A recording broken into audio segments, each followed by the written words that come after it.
കഴിഞ്ഞ എപ്പിസോഡിൽ oceanic airlines flight 815 ഒരു അജ്ഞാത ദ്വീപിൽ തകർന്നു വീഴുകയും ജീവനോടെ രക്ഷപ്പെട്ട 48 യാത്രക്കാർ അവിടെ കുടുങ്ങിപ്പോവുകയും ചെയ്തു.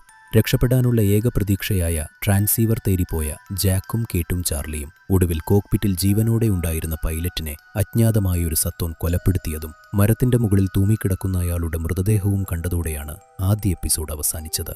അവിടെ നിന്ന് ജീവനോടെ രക്ഷപ്പെട്ട ജാക്കും കേട്ടും ചാർലിയും കടൽത്തീരത്തേക്ക് മടങ്ങുകയാണ്. വഴിയിൽ കോക്പിറ്റിലെ ബാത്റൂമിൽ എന്തു ചെയ്യുകയായിരുന്നുവെന്ന് കേട്ടു വീണ്ടും ചോദിക്കുമ്പോൾ ഒരു ഫ്ലാഷ് ബാക്കിലൂടെ ചാർലി ഒളിപ്പിച്ചു വെച്ച ഹെറോയിൻ ഉപയോഗിക്കുകയായിരുന്നുവെന്നും അവനൊരു മയക്കുമരുന്ന് അടിമയാണെന്നും നമ്മൾ മനസ്സിലാക്കുന്നു. കടൽത്തീരത്തെ എല്ലാവരും അപകടത്തിന്റെ ആഘാതത്തിൽ നിന്ന് കരകയറാൻ ശ്രമിക്കുമ്പോൾ കാട്ടിൽ നിന്ന് കിട്ടിയ ഒരു കൈവിലങ്ങിന്റെ പേരിൽ സയ്യിദിനെ ചിലർ സംശയിക്കുന്നു. എന്നാൽ ജാക്ക് എല്ലാവരെയും ശാന്തരാക്കി ഇവിടെ നിന്ന് രക്ഷപ്പെടാൻ ഒരുമിച്ച് നിൽക്കേണ്ടതുണ്ടെന്ന് ഓർമ്മിപ്പിക്കുന്നു. ഇതിനിടെ സയ്യിദ് കോക്പിറ്റിൽ നിന്ന് കിട്ടിയ ട്രാൻസീവർ ശരിയാക്കി സിഗ്നൽ ലഭിക്കാൻ മലമുകളിലേക്ക് പോകണമെന്ന് തീരുമാനിക്കുന്നു. അതോടെ സയ്യിദിനൊപ്പം കേറ്റും ചാർലിയും ബൂണും ഷാനോണും സോയറും യാത്ര തിരിക്കുന്നു. മറുവശത്ത് ഗുരുതരമായി പരിക്കേറ്റ ഒരാളുടെ ജീവൻ രക്ഷിക്കാൻ ജാക്ക് സർജറി നടത്തുകയാണ്. ഹർലി സഹായിക്കാൻ എത്തിയെങ്കിലും രക്തം കണ്ടതോടെ അവൻ ബോധം കെട്ട് വീഴുന്നു. മല കയറുന്നതിനിടെ വീണ്ടും ആ അജ്ഞാത ജീവിയുടെ ശബ്ദം കേൾക്കുകയും എന്തോ ഭീമൻ സത്വം അവർക്ക് നേരെ പാഞ്ഞടുക്കുകയും ചെയ്യുന്നു. എല്ലാവരും ഓടുന്നതിനിടെ സോയർ തോക്കുപയോഗിച്ച് വെടിയുതിർക്കുമ്പോൾ അവരുടെ മുന്നിൽ വീഴുന്നത് ഒരു ധ്രുവക്കരടിയാണ്.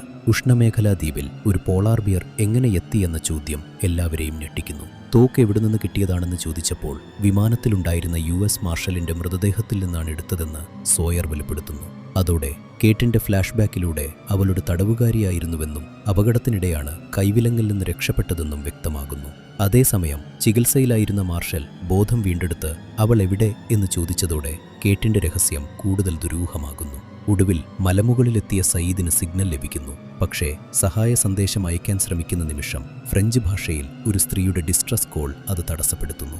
ഷാനോൺ അത് വിവർത്തനം ചെയ്തപ്പോൾ ആരെങ്കിലും സഹായിക്കൂ, അത് മറ്റെല്ലാവരെയും കൊന്നു എന്ന സന്ദേശമാണ് അവർ കേൾക്കുന്നത്. സയ്യിദ് പരിശോധിച്ചപ്പോൾ ആ സന്ദേശം 16 വർഷത്തിലേറെയായി തുടർച്ചയായി സംപ്രേഷണം ചെയ്യുകയാണെന്ന് മനസ്സിലാക്കുന്നു. അതായത് ഇവർക്ക് മുമ്പും ആരോ ഈ ദ്വീപിൽ കുടുങ്ങിയിരുന്നു, പക്ഷേ അവരെ രക്ഷിക്കാൻ ആരും ഒരിക്കലും എത്തിയില്ല. Guys, where are we? ചാർലിയുടെ ആ ഒരൊറ്റ ചോദ്യം എല്ലാവരുടെയും മനസ്സിലുള്ള ഭയത്തെ പുറത്തു കൊണ്ടുവരുന്നു. ആ ഫ്രഞ്ച് സന്ദേശം അയച്ചത് ആരാണ്? അത് എന്ന് പറഞ്ഞത് എന്തിനെക്കുറിച്ചാണ്? ആ ഉത്തരങ്ങളുമായി കഥ തുടരുന്നു.